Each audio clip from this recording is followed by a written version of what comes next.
dalam berdoa, bagaimana sunnah Rasulullah SAW dalam masalah ini. Pada prinsipnya ulama mengatakan bahwa yang namanya berdoa itu adalah mengangkat tangan. Itulah kaidah umumnya. Kecuali ada tempat-tempat yang mana tidak dinukil dari Rasulullah SAW berdoa di dalamnya, kemudian dalam berdoa itu mengangkat dua tangan. Ini tak pernah dilakukan Rasulullah.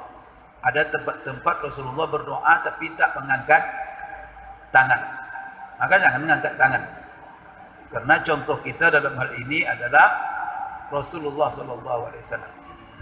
Apa contohnya Rasulullah berdoa tapi tidak mengangkat tangan? Ya, di antaranya doa dalam sujud. Kita kan disuruh banyak-banyak berdoa dalam sujud. Masa kita mengangkat tangan pula sedang sujud? Itu tidak ada Rasulullah mengangkat tangan dalam berdoa ketika sujud. Itu juga duduk antara dua sujud. Doa sih itu. Rabbi firli warhamni wajburni. Mengangkat tangan pula. Itu nanti itu bid'ah namanya itu. Karena Rasulullah berdoa di tempat-tempat itu tapi tidak ada pernah mengangkat tangan. Maka di sini jangan mengangkat tangan. Begitu juga berdoa setelah tasyahud akhir. Ya kan?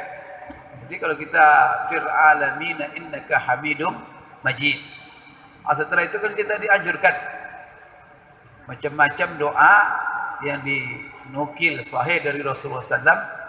Jadi ajar Rasulullah apa doa setelah kita tasyahud akhir. Sebelum memberi salam dianjurkan kita berdoa. Ada doa-doa yang diajarkan Rasulullah. Seperti umpamanya ini, Allahumma inni a'udzubika min azabil qabri wa min fitnatil mahya wal mamat wa min al ma'sam wal maghrib min fitnati masihid dajjal. Berdoa itu. Tapi kan tidak ada kita ketika tasyahud akhir itu berdoa langsung angkat tangan. Itu salam. Maka tempat-tempat ini tidak disyariatkan kita mengangkat tangan. Sedangkan kalau doa secara umum, khususnya di luar-luar solat, setelah solat, atau umpamanya doa kapan saja di luar solat, selain yang dinukil tadi, maka secara umum itu kita dianjurkan mengangkat tangan kalau kita berdoa. Ini berdasarkan hadis yang sahih, dan hadis ini disahihkan juga oleh Syekh Albani, diriwayatkan oleh Imam Tirmizi dan juga lainnya. Rasulullah SAW bersabda, Innallaha karimun atau hayyun karim. Yastahyi, Allah itu pemalu dan pemurah. Yastahyi, Allah itu malu. Iza rafa'ar rajulu ilaihi yadaihi, apabila seseorang mengangkat dua tangannya kepada Allah. Mengangkat dua tangan kepada Allah dalam apa? Tentu dalam doa. Apabila seseorang mengangkat dua tangannya kepada Allah, ayyaruddahuma sifra khaibataini. Artinya Allah malu ketika seorang hamba mengangkatkan dua tangannya berdoa kepada Allah, Allah tolak doanya dan dia menutup tangannya dan Allah tak mengasihi apa-apa. Artinya apa? Allah malu mengecewakannya. Artinya orang yang berdoa dan mengangkat dua tangannya, maka Allah akan mengabulkan. Berarti salah satu faktor supaya doa kita terkabul, angkat dua tangan. Kenapa? Allah malu. Ketika tangan kita sudah lipat kembali, Allah tak kasih apa-apa. Kepenting. Ini jangan berdoa begini. Tak. Dan berdoa dengan mengulur tangan itu juga kerendahan hati dan kesempurnaan tawaduk kita kepada Allah. Minta. Ada orang minta begini, Pak minta Pak, kan? Kasih lah. Gimana? Ini ada hadisnya. Malu Allah, menolak kalau kita berdoa angkat dua tangan begini, ya Allah minta, kan gitu kan? Mohon ya Allah. Malu Allah kata, tidak kasih. Ulama dalam masalah hadis ini seperti Sun'ani dalam 10 salam, ketika menjelaskan hadis ini dia katakan hadis ini menunjukkan sunatnya mengangkat dua tangan dalam berdoa, dan hadis dalam hal ini banyak sekali. Kata beliau ini ahli hadis, dialah yang paling hebat, syarah yang terbaik untuk kitab yang terbaik dalam kumpulan hadis-hadis hukum, namanya Bulughul Maram. Itu disyarah oleh seorang ahli hadis dari Yaman namanya Imam Sun'ani dalam bukunya Subulus Salam.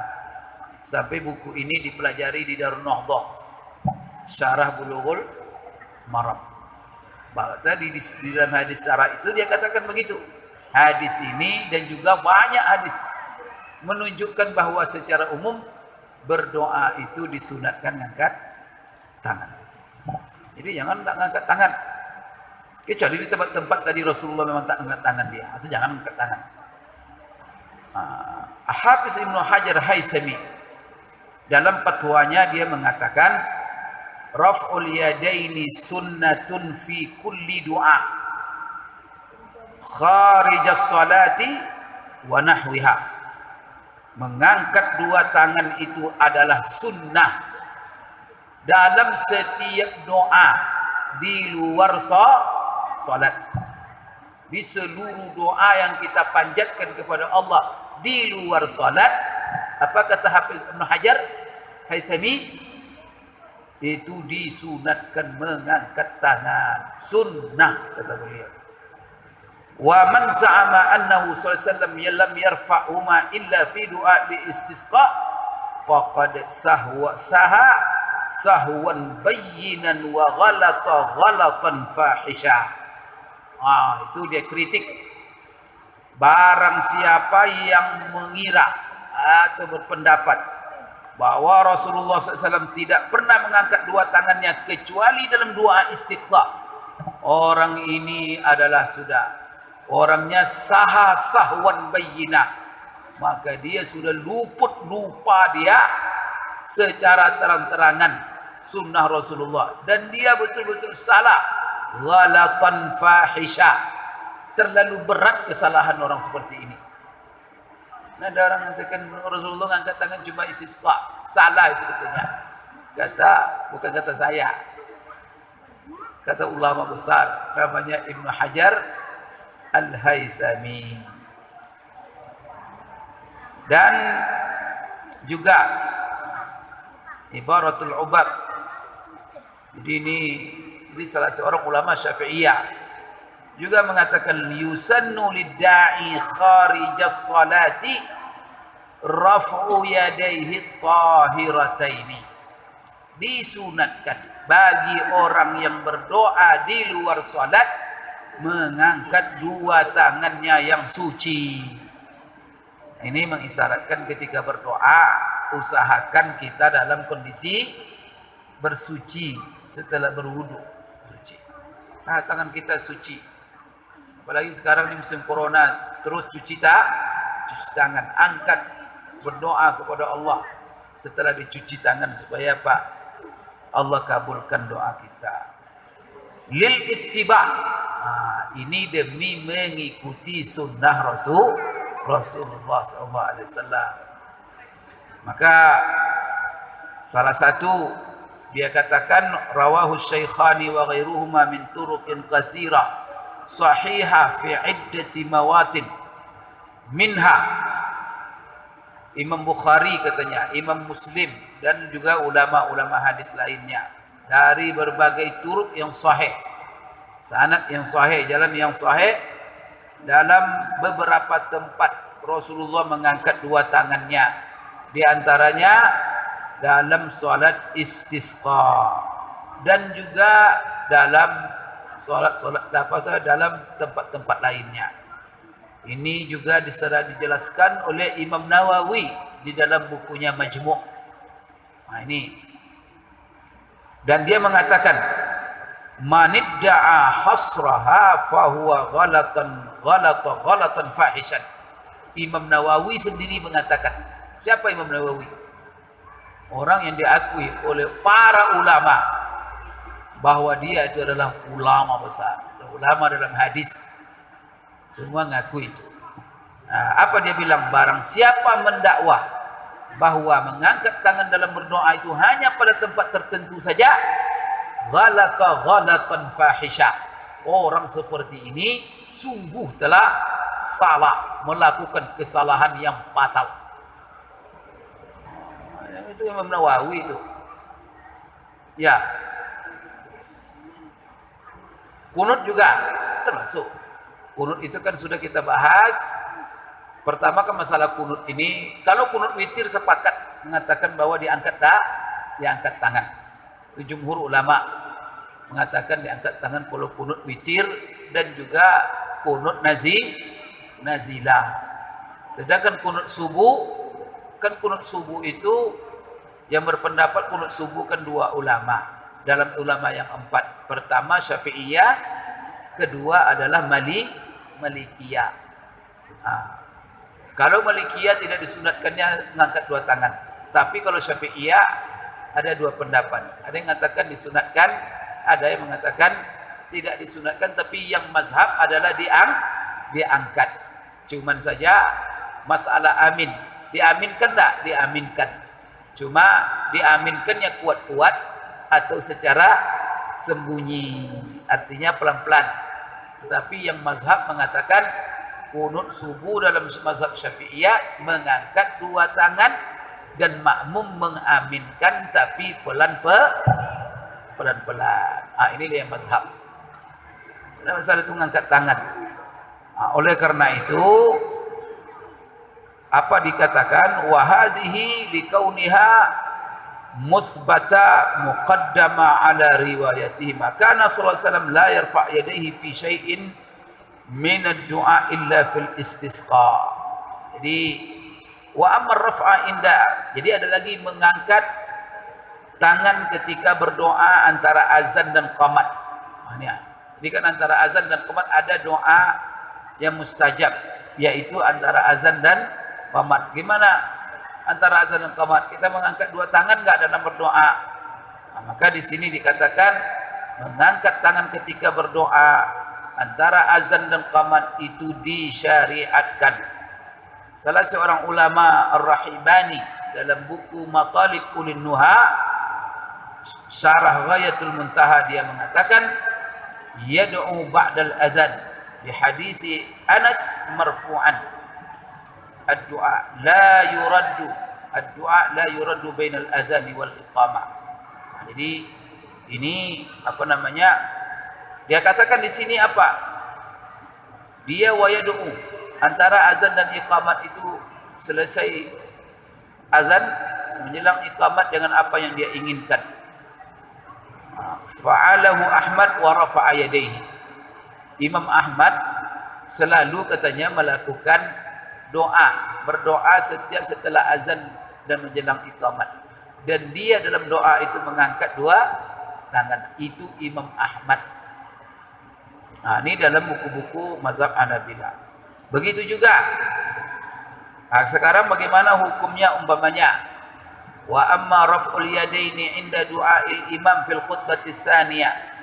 Apa hukum mengangkat dua tangan ketika berdoa khatib pada khutbah yang kedua? Kan khutbah ini.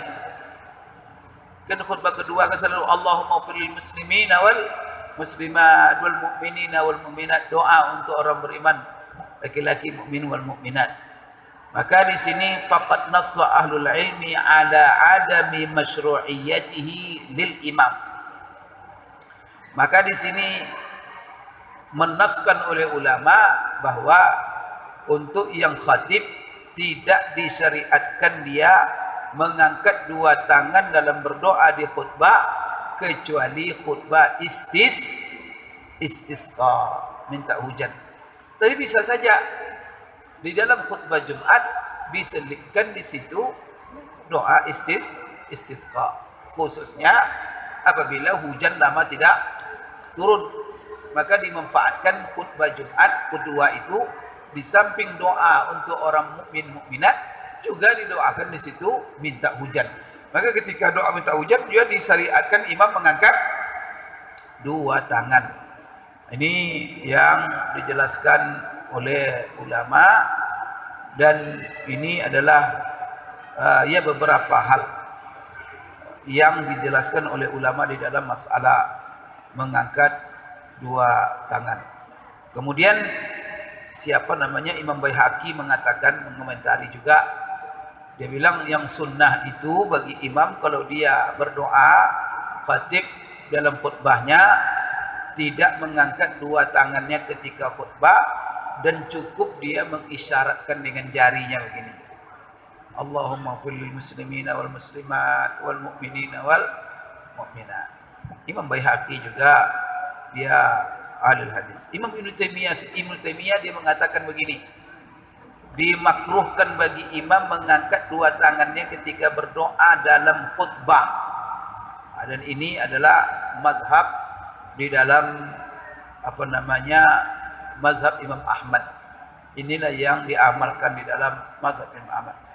Ya, ini adalah masalah khutbah. Yang penting di selain tempat ini, masalah dalam khutbah, dalam solat, selain itu doa-doa di luar solat itu disunatkan mengangkat dua tangan. Ya, wallahu a'lam bishawab.